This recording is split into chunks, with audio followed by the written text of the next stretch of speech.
નમસ્કાર દર્શક મિત્રો, મિસ્ટર ગુજરાત ન્યૂઝમાં આપનું સ્વાગત છે। બરાયા પાસે પુલિયો જોખમમાં, તંત્ર ગાઢ નિંદ્રામાં। ગઈકાલે જ મહીસાગર નદીના પુલિયાનું તૂટી પડવું એ ચેતવણી હતી, પણ એવું લાગે છે કે તંત્ર હજુ પણ નિંદ્રામાં। બરાયા પાસેની નદી પર આવેલો પુલિયો વર્ષોથી જર્જરિત હાલતમાં છે। દરરોજ હજારો વાહનો આ પુલિયા પરથી પસાર થાય છે, જેમાં ઘણી મીઠાની ઓવરલોડ ગાડીઓ પણ હોય છે। પ્રશ્ન એ છે કે શું આ ગાડીઓ કોઈના આશીર્વાદથી એટલી બેફિકરી દોડી રહી છે? તંત્ર આ ગાઢ સૂંઘમાં રહેલા વિચિત્ર વલણને લીધે આજે પુલિયો છે, કાલે શા માટે કોઈ જીવભર્યો અકસ્માત નહીં બને?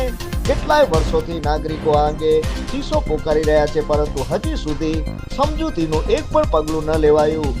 એ પણ નોંધવું રહ્યું કે પછાત સમયગાળામાં આવા જ પુલિયા તૂટી પડવાથી લોકોના જીવ ગુમાવવા પડ્યા છે। જો તંત્ર હવે નહીં જાગે તો અહીં પણ નિર્દોષ નાગરિકો ભોગ બનશે। પછી પૂછપાછ કે ફરિયાદ કરવી એ માત્ર ઔપચારિક જ રહી જશે। અવાજ ઉઠાવો, જવાબદારી માંગો, કારણ કે પુલિયો તૂટે એ પહેલા તંત્ર તૂટે એ જરૂરી છે। Report by Vijaysinh Baraiya. જોતા રહો મિસ્ટર ગુજરાત ન્યૂઝ, સત્યતાની સાથે સ્પષ્ટ વાત।